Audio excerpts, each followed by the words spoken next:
आपने जॉब छोड़ा, छोड़ा जॉब आपने, ठीक है। और यहाँ पे एक बंदा है जो पहले जॉब किया करता, आपने भी, हाँ आपने भी, सबने जॉब किया, आप तीनों ने जॉब किया, आपने जॉब छोड़ा, क्यों छोड़ा भाई? कितना दिल तोड़ा उसका, ठीक नहीं है ये। उसने तुमको सिखाया, तुम पे विश्वास किया ना, हाँ तुमको ट्रेन किया ना, वहां कुछ सीखे ना, हाँ, और तुमने जॉब छोड़ दिया। कैसे आदमी हो भाई तुम? आपने भी जॉब छोड़ दिया दर्शन, आपसे उम्मीद नहीं थी दर्शन जी ना। समझो क्या हो रहा है।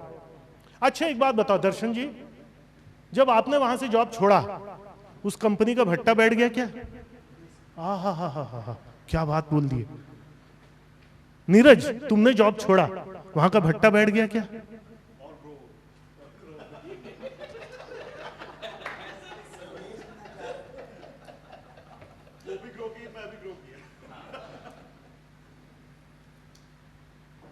भट्टा बैठ गया? क्यों क्यों भट्टा नहीं बैठा? और तुमको क्यों डर लगता है? मैं वो मुझे दो का जवाब दो, उसका भट्टा क्यों नहीं बैठा और तुमको क्यों डर लगता है? उसका भट्टा क्यों नहीं बैठा ये बताएंगे, तुमको क्यों डर लगता है तुम बताओ, बोलो भाई। उनका भट्टा क्यों नहीं बैठा? उनका और बढ़ गया धंधा। वो लोग क्या बात कर रहे होंगे तुम्हारे जाने के बाद?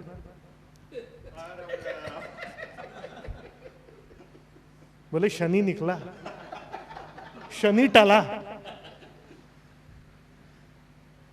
मजाक की बात है। क्यों उनका भट्टा नहीं बैठा? आप बताओ फिर आप बताओ, क्यों उनका भट्टा नहीं, क्यों उनका भट्टा नहीं बैठा?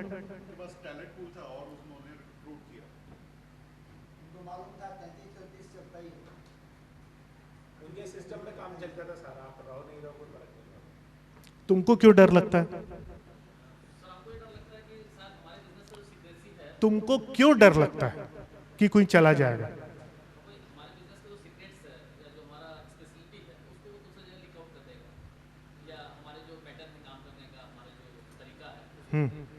ओके ओके, तो ये डर इनके मालिक को क्यों नहीं था? अपन डिस्कस कर रहे हैं, मैं किसी को चैलेंज नहीं कर रहा हूं। नहीं बोला यार सर मेरे को टारगेट कर दिया, इतने दूर से आया झारसुगड़ा से सुनने। तो वही डर इनके मालिक को क्यों नहीं लगा?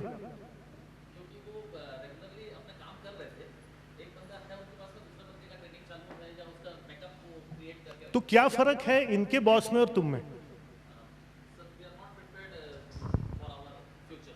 ओके और बताओ, इस टेबल से और जवाब चाहिए मुझे। इस टेबल, इनको भी ट्रेन किया गया होगा।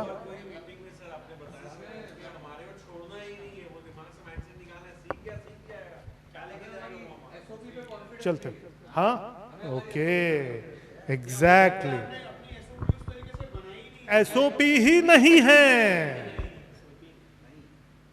एसओपी ही नहीं है, इसलिए डर लगता है मेरी जान,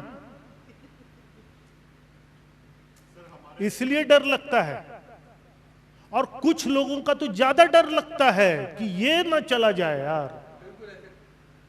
सर मेरे साथ क्या हुआ है, जब से आपसे चालू हुआ ना, मेरे पास 30 बंदे, 30 बंदों की मैंने एसओपी धीरे धीरे करके लिख ली, हाँ दे भी दी।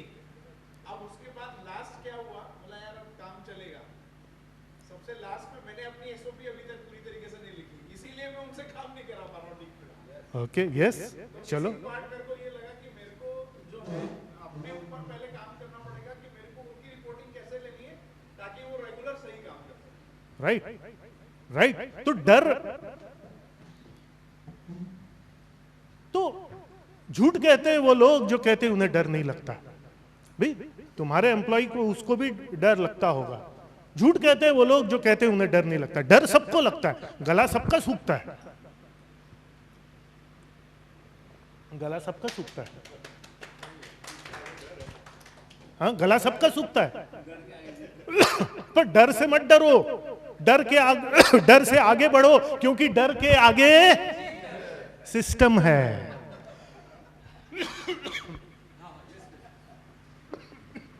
राइट भाई, हम आफ्टर ऑल इंसान हैं, किसी एक एम्प्लॉय से, किसी से एक दिल लग जाता है, स्वाभाविक सी बात है। परंतु जरूरी है क्या कि ये इसको मैं अपनी डार्लिंग समझता हूं तो ये भी मुझे अपनी डार्लिंग समझे? तो जरूरी है क्या? समझ ले अच्छी बात है, नहीं समझे मेरी जिंदगी खत्म हो जाएगी क्या? नहीं ना।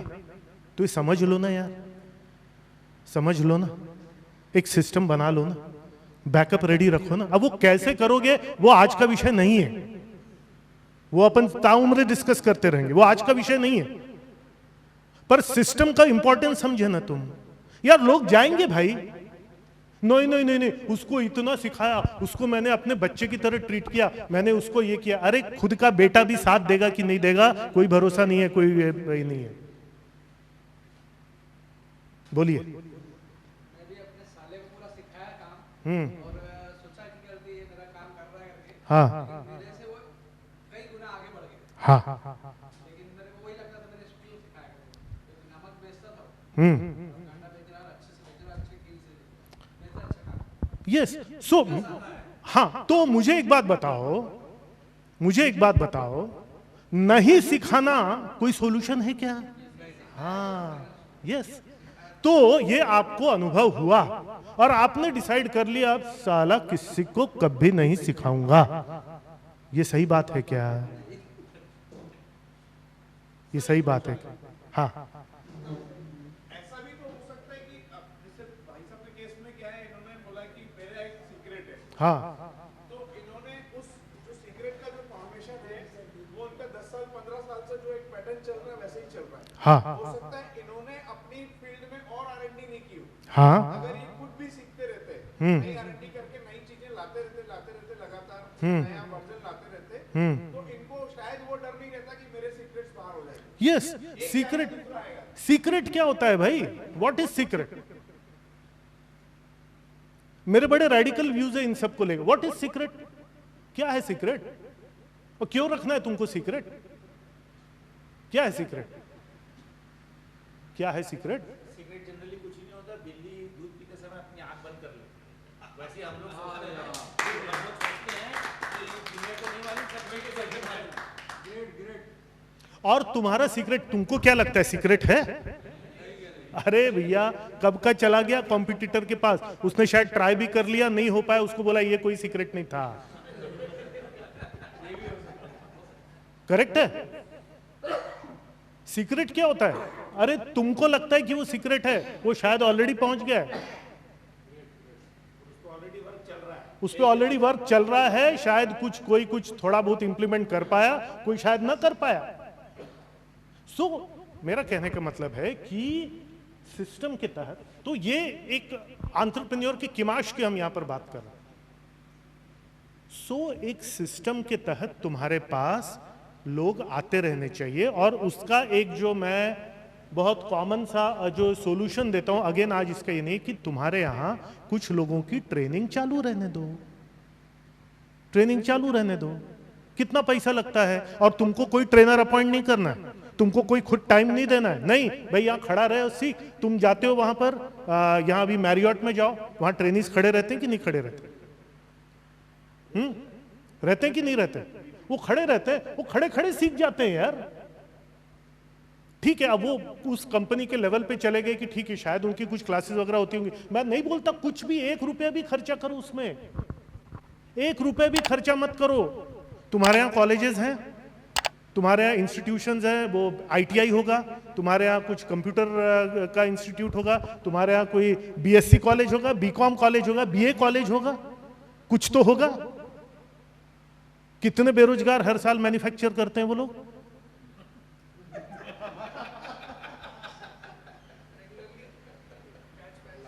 मुझे आश्चर्य ये लगता है कि यहाँ बेरोजगारी की समस्या, और यहाँ आप सब लोग मतलब ऐसा बोलते हैं सर अच्छे लोग मिलते नहीं, लोग मिलते ही नहीं सर, लोग मिलते ही नहीं, लोग मिलते ही नहीं। लोग हैं, तुमको क्यों नहीं मिलते? तुमको क्यों नहीं मिलते? तुमको क्यों डर है? क्योंकि तुम्हारे पास क्या नहीं है?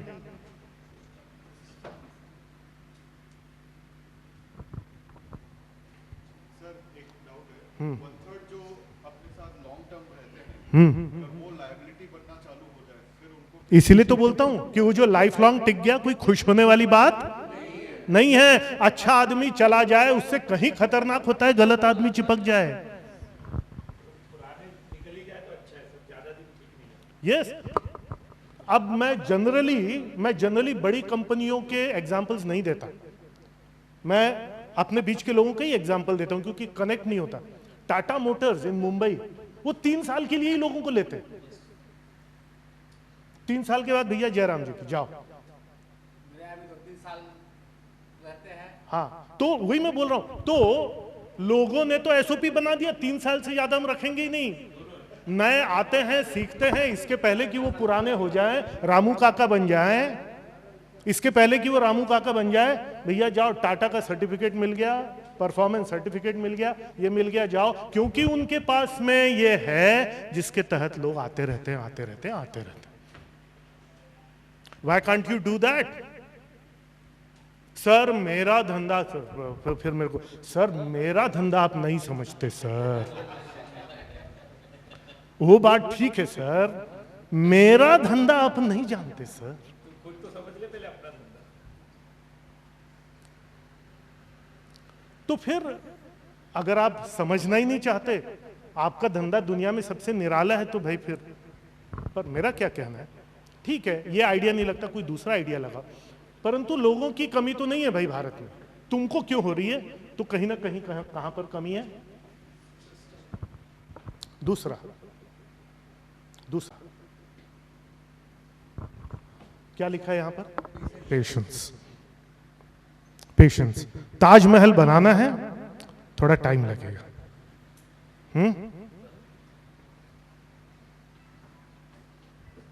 जिस्म की बात नहीं थी उनके, दिल तक जाना था, लंबी दूरी तय करने में वक्त तो लगता है, नए परिंदों को उड़ने में वक्त तो लगता है। वो गाना सुनना, थोड़ा वक्त लगता है। सो पेशेंस मतलब क्या, पेशेंस मतलब धैर्य, मतलब ये पेशेंस 2 तरह का होता है, patience as far as time is concerned, और पेशेंस एज फार एज आपाक हो जाने का धैर्य, समय के संदर्भ में धैर्य, और दूसरा आपाक होने के संदर्भ में धैर्य। बोलते हैं ना यार धीरज रख, यार धीरज रख, एकदम गर्म मत हो। सो कोई अगर छोड़ने की बात करता है, करने जाता है, तो ये पेशेंस, और दूसरा टाइम का पेशेंस। अगर एक कोई भी अच्छी बड़ी चीज बनानी है, टाइम लगता है, you have to give time. तो ये मुझे ज्यादा एक्सप्लेन करने की जरूरत नहीं है। एक अच्छा एंटरप्रेन्योर या एक एंटरप्रेन्योर वर्थ हिज सॉल्ट शांत रहता है, एकदम से गाली गलौज पे नहीं उतरता। If you have a low fuse, मतलब छोटा फ्यूज है तुम्हारा, एकदम से फ्यूज उड़ जाता है। टेम्पर भैया, टेम्पर बहुत प्रेशियस चीज होती है। टेम्पर मतलब क्या, व्हाट इज टेम्पर, बोलते हैं ना टेम्पर्ड स्टील है, मतलब क्या, हाँ टेम्पर्ड स्टील मजबूत होता है, मतलब फौलाद हो, टूटता नहीं। क्यों टूटता नहीं, हाँ क्यों टूटता नहीं है, वो टेम्पर क्या बोलते हैं ना, टेम्पर लूज मत करो, बहुत प्रेशियस चीज है टेम्पर। टेम्पर लूज किया मतलब टूटे। और जो पहले गाली देगा, जो पहले हाथ उठाएगा, मामला कुछ भी हो, जो पहले गाली देगा, जो पहले हाथ उठाएगा, वो हमेशा डिसएडवांटेज में रहेगा, हमेशा। सो ये जो पेशेंस है, ये उसके किमाश में होता है। हर मामले, नुकसान से धैर्य नहीं खोता, किसी के छोड़ के जाने से धैर्य नहीं खोता, वो तो पीठ ठोक के भैया जा यार, बस ये है। क्यों, क्योंकि उसको अपने सिस्टम पे विश्वास है, और अपने कंपनी की काबिलियत वैसी बनाई है कि उसको पता है कि बैकअप अरेंजमेंट है अपने पास में। और तीसरा फोकस के ऊपर में हम बाद में एक करेंगे। फोकस मतलब क्या, ये 3 चीजें सक्सेस के लिए बहुत जरूरी है एज एन एंटरप्रेन्योर, ठीक है। फोकस मतलब क्या, ओके फोकस मतलब हिंदी में क्या बोलेंगे फोकस को,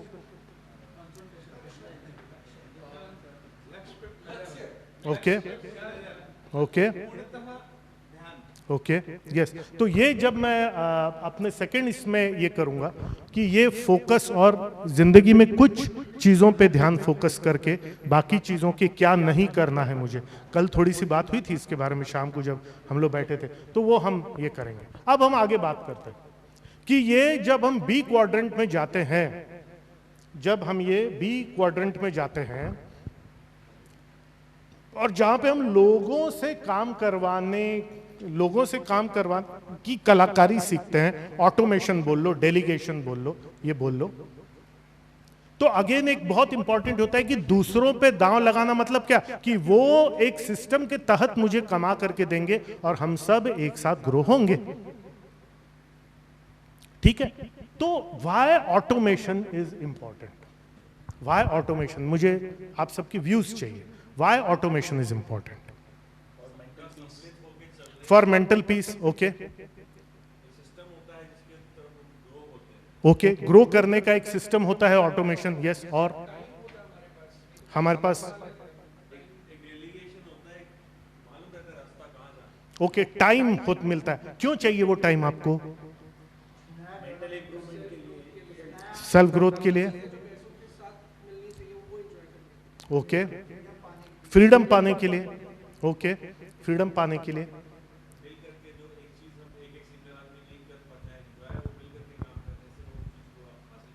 ओके, और बताइए। लाइफ को पूरी तरीके से जीने के लिए, ओके फैमिली पर्सन और एक अच्छी ग्रोथ लाने के लिए ऑटोमेशन जरूरी है। ओके ओके ओके अगर आप नहीं भी रहे, सबसे बड़ा इंपॉर्टेंट, अगर आप नहीं भी रहे तो भी आपकी कंपनी, आपका बिजनेस उसी वैसा ही चलता रह सकता है। ओके अगर आपको मल्टीपल जोड़ना है तो आपको ऑटोमेशन लाना पड़ेगा। Okay okay our quality standard norms जो भी हमने सेट किया होगी और हमारा जो प्रॉपर वर्क है वो टाइमली होगा और हमको उतना ज़्यादा एफर्ट नहीं करना पड़ेगा। नहीं करना पड़ेगा। ये जॉब कर चुके हैं। करेक्ट है, करेक्ट है। तो हम सबको समझ में आ गया why automation is important. Freedom के लिए, उसके लिए सेल्फ डिपेंडेंट से सिस्टम डिपेंडेंट की तरफ जाना, that is automation. People dependent is very bad. ये पीपल डिपेंडेंट है, इसीलिए हमको दुख होता है, डर लगता है, क्योंकि लोग आते जाते रहेंगे, सिस्टम हमेशा रहेगा। स्टेट बैंक में आप 6 महीने बाद जाओगे, आधी टीम उनकी चेंज हो गई रहती है। किसी का ट्रांसफर हो गया, कोई छोड़ के चला गया, कोई कुछ हो गया, कोई कुछ हो गया, होगा कि नहीं होगा, पर बैंक चलते रहता है। तो उनका एसओपी फिक्स होगा कि एग्जैक्टली कोई भी नया बंदा आएगा तो उसको उस एसओपी को स्टडी करके फिर काम करना। यस। तो ये जो 1 नंबर जो है, किसी पे भी डिपेंडेंस, ठीक है, ये डिपेंडेंस शब्द जो है वो उसको हमको, मतलब लिविंग थिंग्स पे डिपेंडेंस सबसे बुरी चीज होती है। डिपेंडेंस, निर्भरता, निर्भरता, मेरे पे निर्भर है पूरा बिजनेस, बहुत बुरी चीज है। मुझे कुछ हो गया तो, कल को मैं बीमार पड़ गया तो, कितना बड़ा रिस्क है ये तो उससे बड़ा रिस्क है जो रिस्क तुम लेने से डरते हो कि अपने पे पूरा दांव लेके चल रहे हो। ठीक है, so why automation is important, क्योंकि खुद पे डिपेंडेंस ना रहे और एक ऐसा बिजनेस बने जो मेरे मरने के बाद भी चलता रहे। ये थॉट प्रोसेस जहां पे आ गया कि मैं एक ऐसी चीज बना रहा हूं जो मेरे मरने के बाद भी चले और मेरे परिवार को संबल देते रहे, तो मैं जब नहीं रहूंगा तो कौन चलाएगा उसको? सिस्टम चलाएगा। उस सिस्टम के तहत काम करने वाली टीम उसको चलाए। हैवलेट मर गया, पैकॉर्ड मर गया, एचपी चल रही है। एचपी कैसी चल रही है? जोरदार चल रही है। जॉनसन मर गया, जॉनसन मर गया, जॉनसन एंड जॉनसन। क्यों? कौन चला रहा है उसको? वो जो सिस्टम है उसके तहत चल रहा है। तो this is why automation is important. फिर उसका किमाश क्या होता है?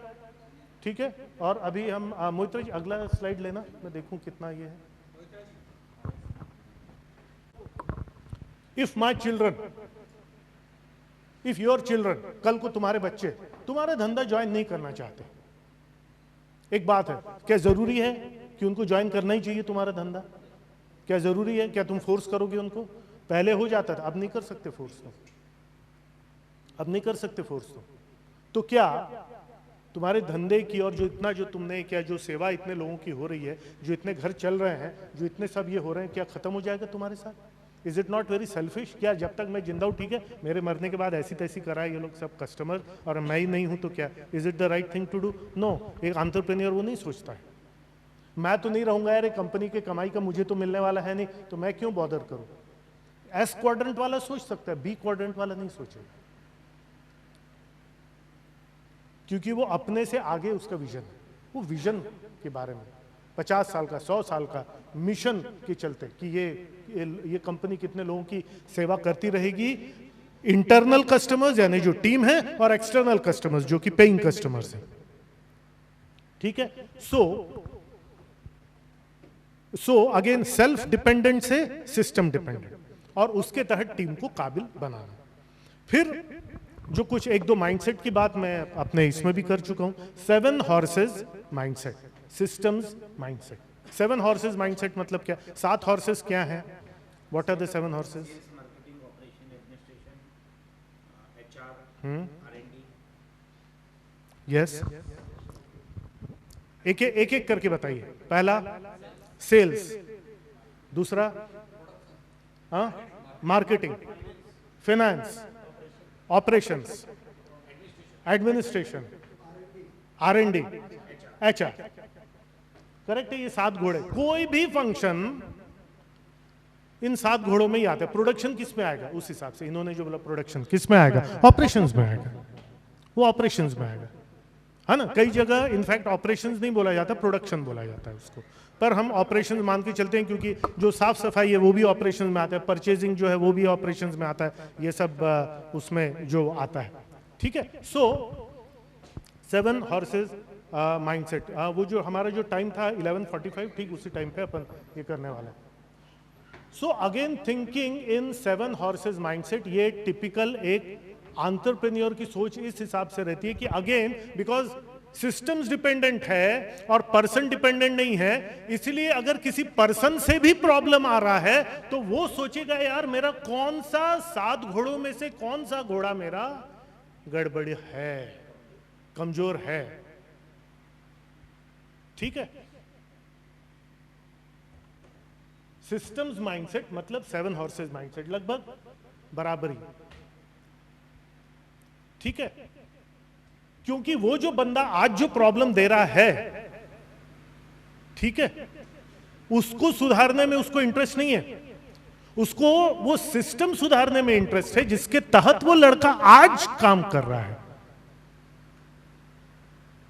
Getting it?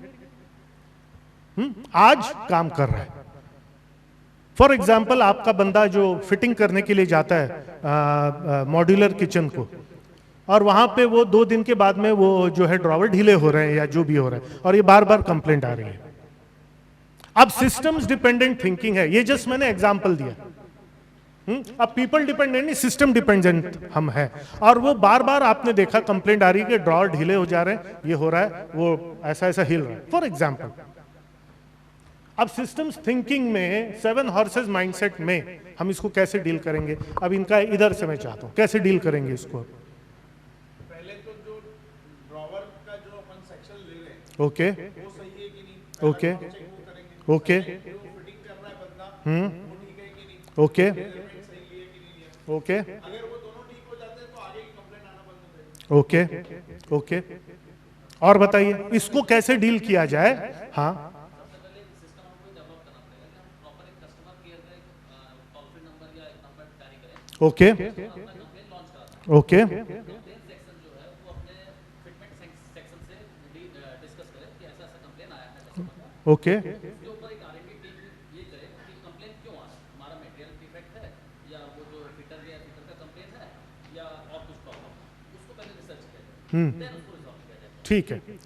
गुड, हाँ यस बोलिए। सीआरएम जो सिस्टम रहेगा, सीआरएम में ये मालूम रहना चाहिए कि कस्टमर ने कितने बार अपने को कॉल किया। ओके, ठीक है, ठीक है, और बताइए, और बताइए। चलो ये सब हमको ही मिले। अब मुझे एक बात बताइए, ये हमने सिस्टम्स के तहत हम बात कर रहे हैं, ठीक है। अगर हम सिस्टम्स के तहत बात ना करें तो हम क्या करेंगे?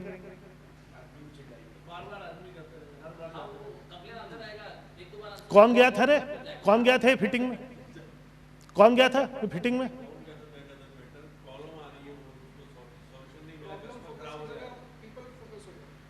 समझो दोनों के अप्रोच में डिफरेंस। कौन गया था बे, बोला शंकर।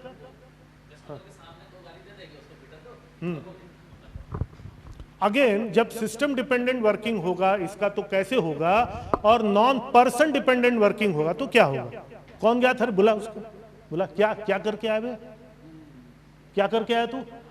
हाँ किया तो था भैया, वो ऐसे ही किया था, वो कंप्लेंट वो कस्टमर का है ही ऐसा, वो पिछली बार भी मैं गया था तो ऐसे काय कचर करते रहता है वो। कौन कौन काय कचर? अच्छा तू करके आया था? हाँ मैं तो पूरा करके आया था सर, मैं फोटो नहीं भेजा था आपको? ये भी रतन भी था साथ में, रतन से पूछ लीजिए। एक और पर्सन आ गया, रतन से पूछ लीजिए। हाँ भैया वो लेडी ना ऐसा काय कचर करती है वो ऐसा, गेटिंग इट? अब हाँ बोलिए बोलिए प्लीज। एकदम सही आप जो उठाए हो, पॉइंट सही उठाए हैं। ये जो आदमी फिटिंग करता है ना, उसको यदि प्रॉपर ट्रेनिंग नहीं, हाँ तो वो हमेशा गलती करता है। यस, मेरे यहाँ ये प्रॉब्लम बिल्कुल नहीं आती, हाँ क्योंकि मैंने उसको ट्रेंड ही वैसा किया है। ओके ओके, करीब नहीं आती है, और फिर भी यदि आ रही है तो मैं अपना टेक्नीशियन भेजता हूँ। ओके, क्यों आ रही पता कर, हाँ सॉल्यूशन पे नहीं, तो आगे आती नहीं फिर प्रॉब्लम। राइट। अब वो नरेश गया था या रतन गया था, वो ठीक, वो सिस्टम के तहत बाद में आएगा, बट द इशू इज कि इनके यहाँ ये प्रॉब्लम, अच्छा इनके यहाँ ये प्रॉब्लम नहीं आती है ना, डरना नहीं है, इनके यहाँ नहीं आती ये प्रॉब्लम। मैंने सिर्फ उदाहरण के लिए बोला था, आप किचन बनवा सकते हो उनके यहाँ से, किचन बनवा सकते हो, ये प्रॉब्लम नहीं आती। इन्होंने अभी स्पेसिफाई किया बात ये करके, नहीं नहीं सर नहीं आती ऐसी प्रॉब्लम, नहीं आती भाई, हम एग्जाम्पल के तौर पे बोल। अब वो रतन और नरेश को बुला करके उनको ये करके, अब जो अगर सिस्टम डिपेंडेंट नहीं रहेगा तो देखो किस तरह का सोल्यूशन निकला क्या नहीं। हाँ लीपापोती जरूर हो गई, फिर हमने किसी को भेजा और वो शायद टाइट वाइट करके ये वो करके आ भी गया, बट प्रॉब्लम सॉल्व हुआ क्या? नहीं हुआ। अब यहाँ पे वो जो सिस्टम्स के तहत सोचने वाली बात है कि यार ट्रेनिंग में क्या कमी आ रही है हमारे यहाँ। हाँ ये पर्टिकुलर ये पूरा प्रोजेक्ट की ये जो किस टाइप की कंप्लेंट्स जनरली हमारे आ रही है, ये फिटिंग की कंप्लेंट्स ज्यादा आ रही हैं क्या, या मटेरियल खराब होने की कंप्लेंट आ रही है क्या, या ये हो रहा है क्या? कहाँ सिस्टम में कमी है, सिस्टम को कहाँ सुधारा जा सकता है? आज तो नरेश गया था, कल को और भी कोई जा सकता है ना, ठीक है। मेरा जो फिटिंग टीम जो है, फिटिंग टीम को किस तरह की ट्रेनिंग की जरूरत है? रमेश था या कौन था, कौन है? 7 हॉर्सेस थिंकिंग, और तुम एक कोई हॉर्स पकड़ लो, उस पे आगे बढ़ो, धीरे धीरे करके 7 हॉर्सेस सुधर ही जाएंगे। I am sure of that. Correct है? Systems thinking. चोरी हो रही है, चोरी हो रही है, चोरी हो रही है, स्टोर से चोरी हो रही है, कैसे डील करेंगे इसको? स्टोर से चोरी हो रही है,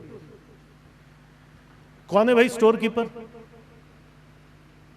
अब हमने इतने उसकी सब बात की ना कि इन्वेंट्री मैनेजमेंट कैसे करना है, ये गुप्ता जी के छोटे इतना बढ़िया सिस्टम जो है वो इन्होंने बताया था अपना खरे साहब ने, कि कैसा इनका छोटा एक नट बोल्ट है, छोटा नट बोल्ट है, उसका कैसा ये करना। क्योंकि इशू नहीं है कि नरेश चोरी कर रहा है, इशू ये है कि चोरी हो क्यों रही है। That is systems thinking. बुला तो रे नरेश को, बुला। कैसे बे, बहुत गड़बड़ी आ रही तेरे काम में है। पिछले हफ्ते भी वो 4 स्क्रू का पता नहीं चला, वो 4 खंबे तो अभी तक पता नहीं चला। क्या करता है बे, तू बाहर बेचता है क्या? What kind of thinking is this? ये और ऐसा होता होगा ना, होता होगा कि नहीं होता होगा? सो ऐसे में कभी भी सॉल्यूशन मिलेगा आपको, वो अपने आप को प्रोटेक्ट करेगा, ये कर। और मान लो अगर उसने गड़बड़ी नहीं की है तो कैसा लगेगा उसको? तो भाई ये क्यों, स्टोर में क्या है प्रॉब्लम। ये जस्ट एक छोटे छोटे एग्जाम्पल। और ये सिस्टम, इस पे सब आप लेकर के नहीं बैठ सकते। छगन आया कि नहीं, मगन गया कि नहीं, शंकर फिर दारू पी के आया, संदीपन छेड़ता है,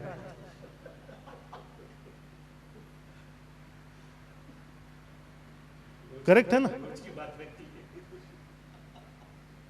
तो क्या नहीं करना है हमको, ये सब हम इसमें उसके तहत जो है वो हम आएंगे। तो सिस्टम्स माइंडसेट आपको समझ में आया, सिस्टम कहां फेल हो रहा है ये सोचना, क्योंकि लोग तो आते जाते रहेंगे, सिस्टम कहां फेल हो रहा है।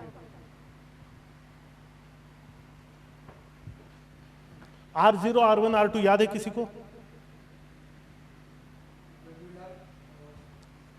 R0 R1 R2 क्या है? थोड़ा थोड़ा कुछ याद होगा, डे 1 का, डे 2 का।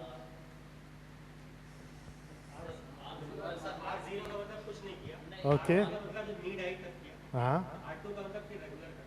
ओके, सर हम खुद कौन से डिपार्टमेंट में काम करते हैं, तो जैसे R0 माने हमारे बिना वो काम होगा ही नहीं, ओके, और R1 मीन्स हम कभी कभी वहाँ बैठते हैं, कभी कभी देखते हैं, और R2 मीन्स हम नहीं देखते हैं, वो सिस्टम के तहत काम करते जाते हैं। Okay, okay, any other answer? चलिए, हाँ, तकलीफ आती तो करते हैं, एक हमारा सिस्टम है कि ये तकलीफ आने में अपने को करना है, एक अपन दूसरे को फॉलो करते हैं। ओके, चलिए, ये जो है ना what is not your job, इस पे हम वो जो मैंने पॉइंट छोड़ा है अभी। R0 means no activity, R0 means no activity, R1 means R1 means regular activity, R0 no activity, R1 regular activity, R2 reactive activity, reactive activity. याद है कैडबरीज का एग्जाम्पल? अब याद आया कैडबरीज का एग्जाम्पल, ये एग्जाम्पल, ठीक है। सो ये एक माइंडसेट कि reactive marketing, reactive sale, sorry marketing regular, marketing हमारे, और मार्केटिंग के ऊपर में हम आगे ये करने वाले holy grail. So again to be proactive, regular active, regular sales, regular HR, मतलब ट्रेनिंग चलती रहे। इसलिए नहीं, एक एंटरप्रेन्योर की एक ये रहती है कि प्रॉब्लम, उसने इतनी प्रॉब्लम्स फेस की हुई कि अब उसको R1 रहना आ गया है कि अगर ये प्रॉब्लम आई तो पहले से मैं उसके ऊपर में रेगुलर एक्टिविटी कैसे कर सकता हूं। सेल्स कम हो जाने के बाद मार्केटिंग करूंगा तो वो R2 मार्केटिंग है, रेगुलर मार्केटिंग करते रहूंगा तो वो R1 मार्केटिंग। तो R1 पे रहना ये एंटरप्रेन्योर का किमाश रहता है, सातों डिपार्टमेंट्स में, HR में भी, mainly for HR and for marketing. Sales में तो हम R1 रहते ही, रेगुलर सेल्स तो हमारा होता ही रहता है, पर टीम को लेकर के R1 रहना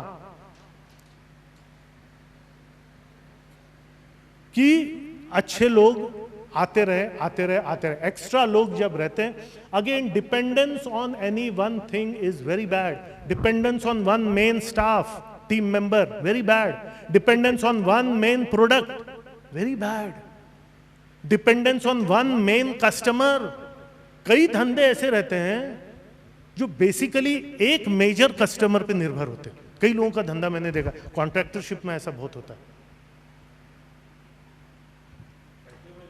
हाँ, एक बड़ी फैक्ट्री को सप्लाई करने के लिए छोटी फैक्ट्री है। हाँ, 80-20 सर कुछ हाँ, मतलब 80% धंधा एक 20% लोगों से आ रहा है। ये अगेन तो dependence on even my self is bad,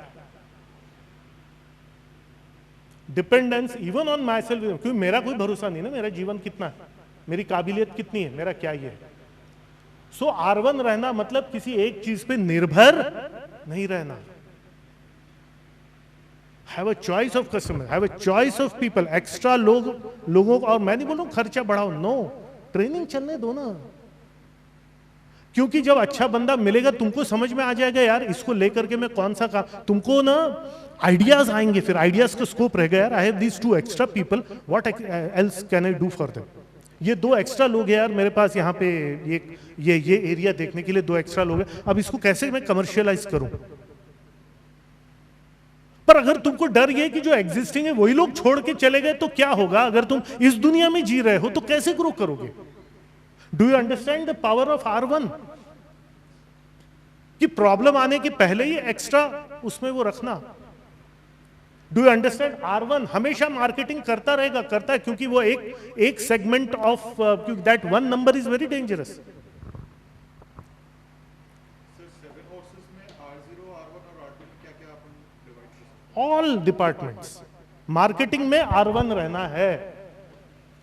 sales में तो हम R1 रहते ही हैं, मतलब रेगुलर सेल्स होता है। मार्केटिंग, अब सेल्स डाउन हो गया, अब बोले यार कुछ पैम्पलेट बंटवा दो, अब एक स्कीम निकाल दो, then you are R2, then you are R2। समझे ना आप? जब sales down, R2 means reactive, तो उसमें तुमने लिखा होगा R2 means reactive, R1 means regular. तो मार्केटिंग का ये हो गया। सेल्स में हम लोग जनरली R1 रहते हैं, हम सेलिंग हमारी चालू रहती है, ठीक है ना। परंतु हम सेल्स की तरफ ज्यादा ध्यान दे रहे हैं, जब अगर सेल्स डाउन हो गया तो सेल्स में भी कई बार हम लोग R2 हो जाते हैं। सेल्स कैसे बढ़ाया जाए, कैसे बढ़ाया जाए? R1 regular activity. तीसरा ऑपरेशंस, ठीक है। प्रॉब्लम आने के पहले सोल्यूशन बना करके रखना, SOP बना करके रखना is being R1 in operations. HR, लोग छोड़ के जाने के पहले एक्स्ट्रा लोग हमेशा पास में रखना। एक्स्ट्रा लोग रहने से क्या फायदा है मुझे बताओ? हैं? बार्गेनिंग पावर कम हो जाता है। ओके, करेक्ट है। और अपना काम नहीं रुकेगा। और जो लोग काम कर रहे हैं उनको, उन पे क्या है? यस, अगेन वही बात, तुम्हारे काम छोड़ने से भट्टा क्यों नहीं बैठा?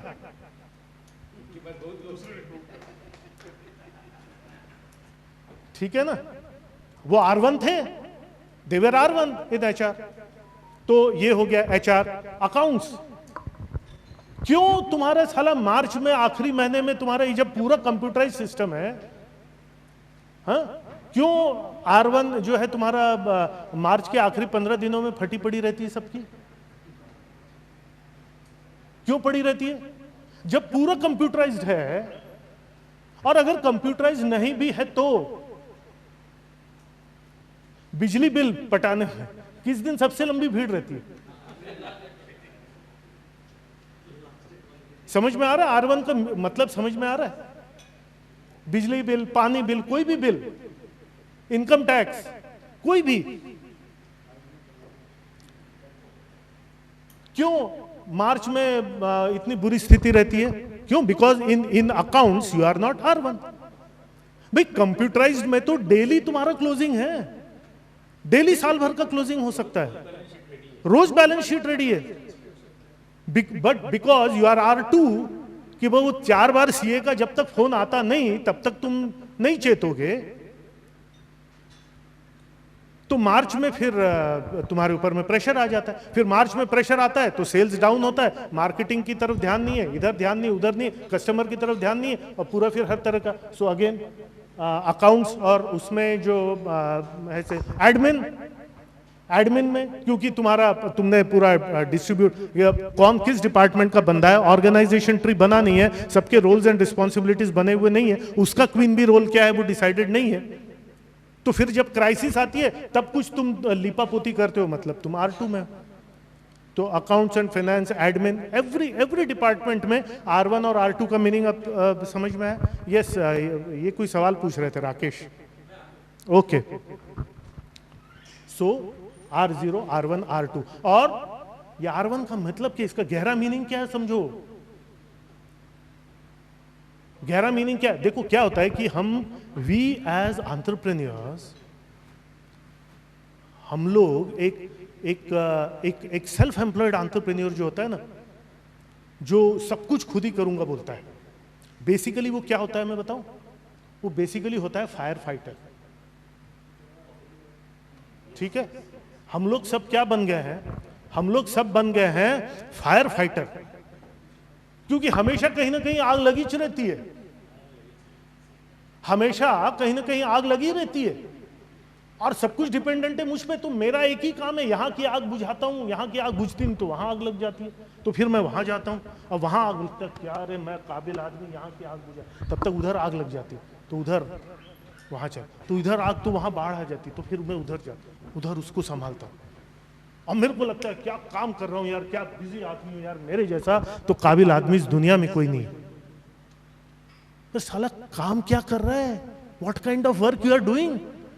फायर फाइटिंग, इससे क्या प्रोडक्टिविटी बढ़ रही है? अरे काम काम में फर्क होता है कि नहीं होता है? काम काम में फर्क होता है कि नहीं होता है? तो क्यों ये फायर फाइटर तुम बन गए? क्योंकि पूरा सब कुछ R2 है। इधर आग लगती है तो उधर जाते हो तुम। आग लगे क्यों? और तुम्ही को, ठीक है आग लगती, तुमको क्यों जाना है भाई? तुमको क्यों जाना है?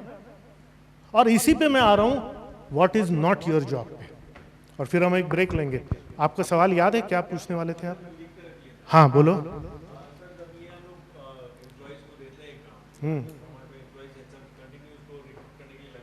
जी हाँ हाँ, ये बाद में आने वाला है। आज के इसमें नेक्स्ट स्लाइड लेंगे मोहित जी, नेक्स्ट इसमें लेंगे। ओके नेक्स्ट, ओके ठीक है, ये हम बाद में उसमें ये लेने वाले। सो पिछला लेना। हाँ, what is not my job. देखो चलायमान कंपनी में इश्यूज उठते रहेंगे, यहां इशू उठा, वहां इशू उठा, वहां इशू उठा, यहां ये उठा, वो उठते रहेंगे। हम किस गलतफहमी में रहते हैं कि हर प्रॉब्लम का सॉल्यूशन मुझे ही ढूंढना है। ये पता नहीं समहाउ हमको अपने माँ बाप से या जहां से ये किया कि we feel responsible for solving every problem. We feel responsible कि हर आग बुझाने की जानकारी जो है मेरी, हर अपॉर्चुनिटी को टैप करने की जिम्मेदारी मेरी, हर प्रॉब्लम को सॉल्व करने की जिम्मेदारी मेरी, हर हेडेक झेलने की जिम्मेदारी मेरी। हाँ, इसीलिए हर क्रेडिट जो है लेने की भी जिम्मेदारी मेरी। मुझे एक बात बताओ, before I get into it, ये अभी का अपन आखिरी टॉपिक ये कर ले। व्हाट इज, आपकी कंपनी में आपका जॉब क्या नहीं है, ये बताइए मुझे। What is not your job? हर वो काम जो आपका स्टाफ कर सकता ओके, क्या कर सकता है वो? अगेन सब कुछ जो है हम ये कर, हर वो काम जो टीम कर सकती है। Yes, anything else? What is not your job?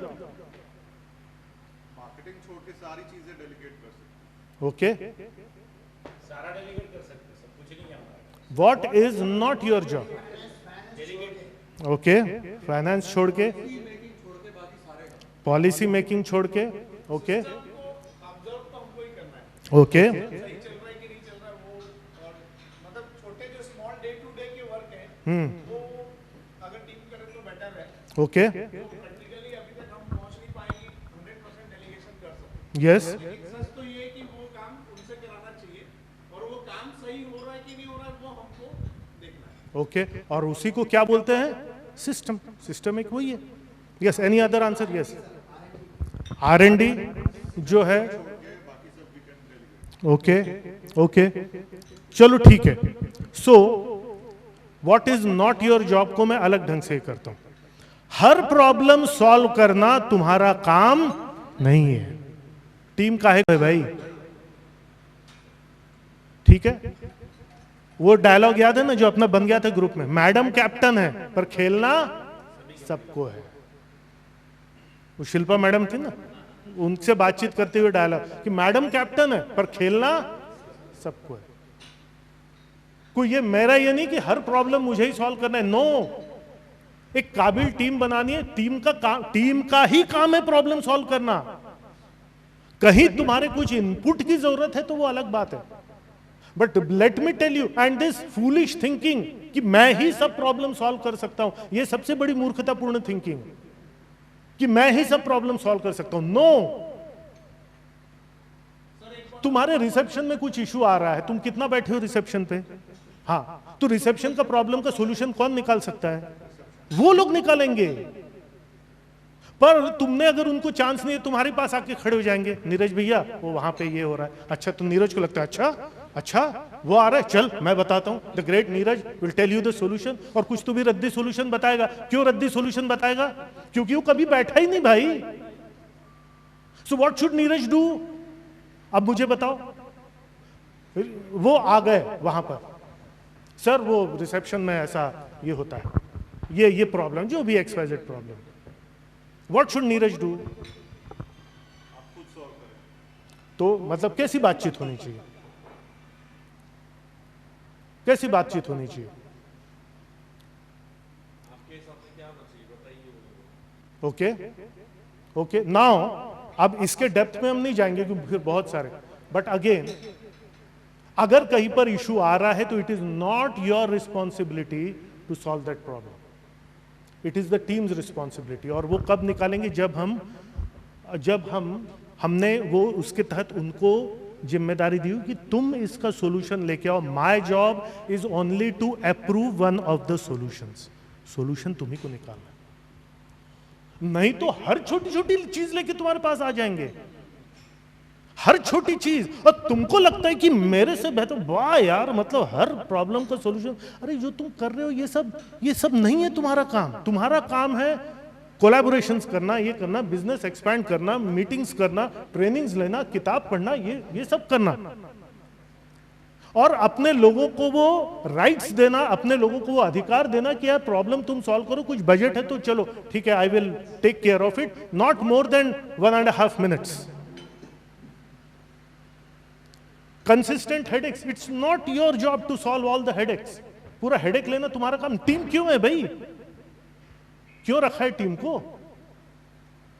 इतने सारे ये, again whenever they come to you, हाँ बोलो, हाँ सर मैंने टीम बना दी, लेकिन अगर कोई ऐसी प्रॉब्लम आई जिसको सॉल्व किया जा सकता है, और जिस मैनेजर को सॉल्व करने के लिए दिया, और उसने छोटी सी परेशानी के लिए हमारे खर्चे बढ़ा के उस प्रॉब्लम को सॉल्व किया, ओके, छोटी छोटी चीजों में वो लोग अप्रूव आपको 3-4, वो जब आपके पास आएगा कभी भी सिर्फ प्रॉब्लम लेके नहीं आएगा कोई भी, इट इज नॉट अलाउड। आपने एक बार बोला था सर कि अगर किसी को कोई प्रॉब्लम है तो वो प्रॉब्लम भी बताए और उसके 2 सॉल्यूशन भी लेके आए। एग्जैक्टली, आपको उसमें से एक सॉल्यूशन अप्रूव करना है। Yes, that is the answer to your question.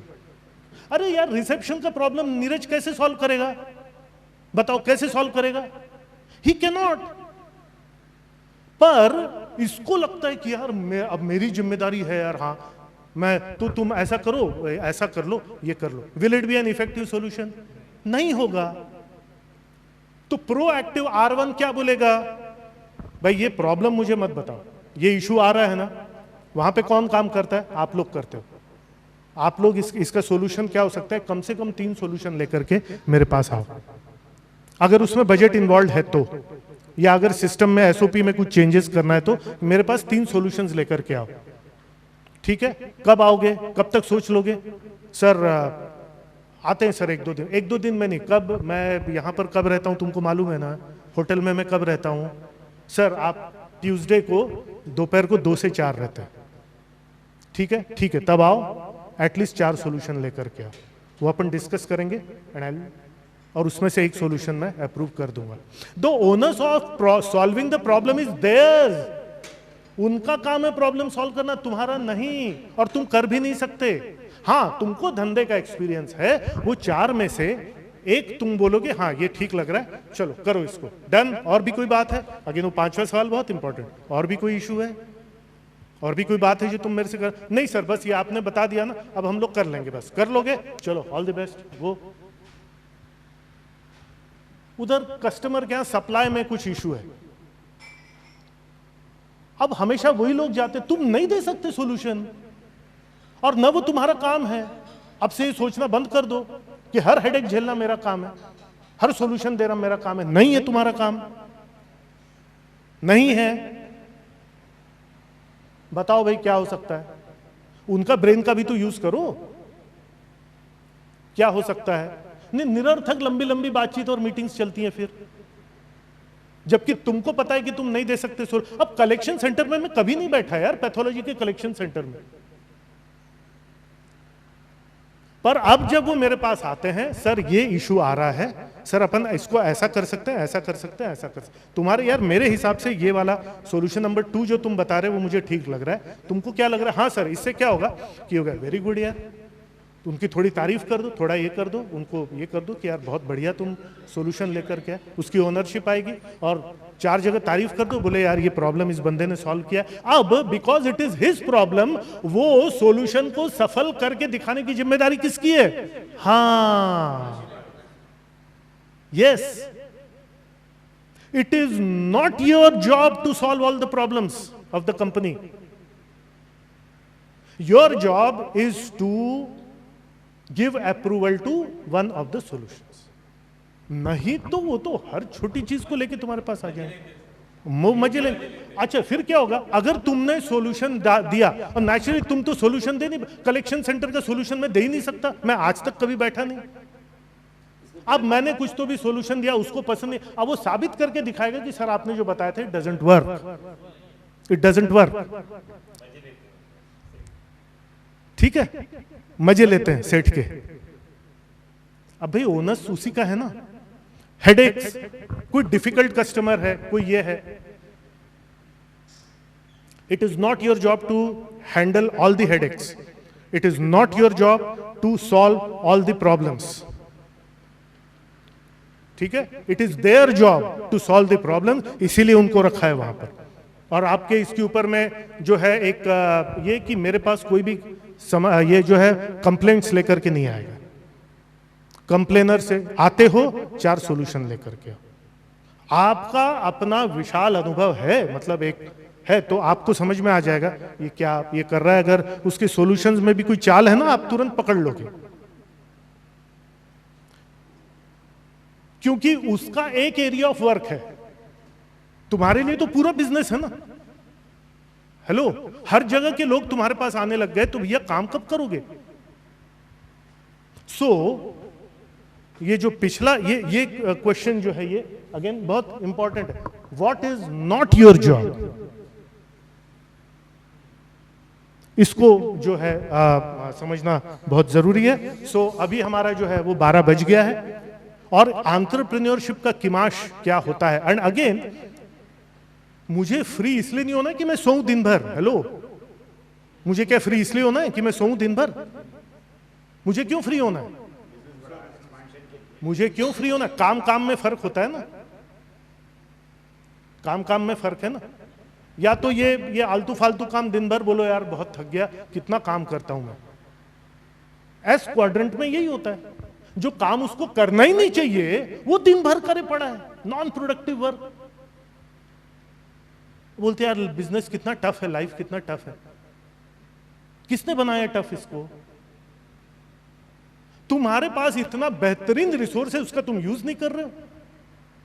हीरे मोती जवाहरात हर डिपार्टमेंट में बैठे हुए। स्ट्रैटेजी शीट में पता चला था ना कितना पोटेंशियल है हमारी टीम में, क्या आइडियाज लेकर के आ सकते हैं वो लोग। स्ट्रैटेजी शीट मीटिंग करो तब समझ में आता है, क्योंकि प्रॉब्लम के सॉल्यूशन को सफल करके दिखाना भी उन्हीं को है। इसलिए let the ideas come from them. एक एंटरप्रेन्योर का किमाश होता है, अगर मेरा भी आइडिया है ना तो मैं क्रेडिट के चक्कर में नहीं पड़ूंगा, मैं अपना आइडिया आपके मुंह से निकलवाऊं और बोलूं वाह यार क्या आइडिया है, तालियां। नहीं, इस किसके लिए तालियां बजाई तुमने मुझे पता नहीं, पर जो भी है। क्यों तालियां बजाए मुझे नहीं समझा, मैं किसी और कंटेक्स्ट में बोला था तालियां, पर जो भी है, आप टीम के साथ बैठो तो सॉल्यूशन निकलवाया कि यार क्या सॉल्यूशन दिया है। अब उस सॉल्यूशन का क्रिएटर कौन? मुझे क्या लेना है क्रेडिट लेकर के यार। हेलो, मैं क्रेडिट लूं तो भी किसी बड़ी चीज के लिए लूं ना, इसके लिए क्रेडिट लूं भाई। अब तालियां बज गई, अब इस आइडिया को सफल करके कौन दिखाएगा? अब सफल करके कौन दिखाएगा? बोले तालियां बज गई, ये मिल गई, मेरा ही आइडिया है, अब वो सफल करके दिखाएगा। फिर सेकंड उसमें वो एक करके दिखाए। तो कई बार हो सकता है कि तुम्हारे पास आइडिया है but don't tell it, you have to sell it. Telling में है ना, अगेन आस्किंग क्वेश्चन, यार ये कैसे किया जा सकता है? सर ये ऐसे कर सकते हैं। अच्छा, और कोई तरीका? सर ये ऐसे कर सकते हैं, जब जब तुम्हारी बात भी होगी, don't tell them, don't tell them, use their intelligence यार, use their intelligence, let it come from them, और फिर बोलो कि ग्रेट। हम क्या बेवकूफ बना रहे हैं उनको? नहीं, हम उनके इंटेलिजेंस को यूज कर रहे हैं। और डेफिनेटली ये सोचना कि मैं सबसे काबिल आदमी हूं, इससे बड़ी कोई मूर्खतापूर्ण सोच नहीं हो सकती। Use their intelligence, it is not your job to solve all the problems, you are the captain. Bowling department में कैप्टन प्रॉब्लम हो रही है तो क्या कप्तान खुद बॉलिंग करने लगेगा? नहीं ना, वो सोचेगा यार कैसे इनको कहां पे क्या किस टाइप के पिच है, कैसे, वो सिस्टम्स पे बात करेगा, सिस्टम्स पे बात करेगा। कि खुद ही बॉलिंग धोनी बॉलिंग करने लगेगा? नहीं ना, पर हम वही करते हैं। So now let us take a break, 15 minute का ब्रेक है। उसके बाद में हम लोग जो वर्क लाइफ बैलेंस से रिलेटेड, लाइफ के फोकस से रिलेटेड कुछ बहुत इंपॉर्टेंट, अभी ये फर्स्ट हाफ का मेरा एक था कि एक एंटरप्रेन्योर की मिट्टी क्या होती है, सोच क्या होती है, उस पर हमने बात की है। हेलो फ्रेंड्स, मैं उम्मीद करता हूं ये वीडियो आपकी उम्मीदों पे खरा उतरा होगा और इससे आपकी लाइफ और बिजनेस में एक पॉजिटिव चेंज आएगा। ये पॉजिटिव चेंज तभी आएगा जब आप इस वीडियो को सिर्फ देखेंगे और सुनेंगे नहीं, बल्कि इसमें कही हुई बातों को अमल में भी लाएंगे, क्योंकि एक्शन लेने से ही आपको लाइफ में रिजल्ट्स मिलेंगे। किसी भी अन्य जानकारी के लिए, हमारे दूसरे ट्रेनिंग प्रोग्राम्स के लिए, हम और आप लॉन्ग टर्म कैसे जुड़ सकते हैं, इन सब की जानकारी के लिए यहाँ पर दिया हुआ जो हमारा वेबसाइट पोर्टल है ajayshesh.in, उस पर जाएं और सभी जानकारी आपको मिलेगी। आपके उज्जवल भविष्य की, बिजनेस की, लाइफ की मैं कामना करता हूं। बहुत बहुत धन्यवाद।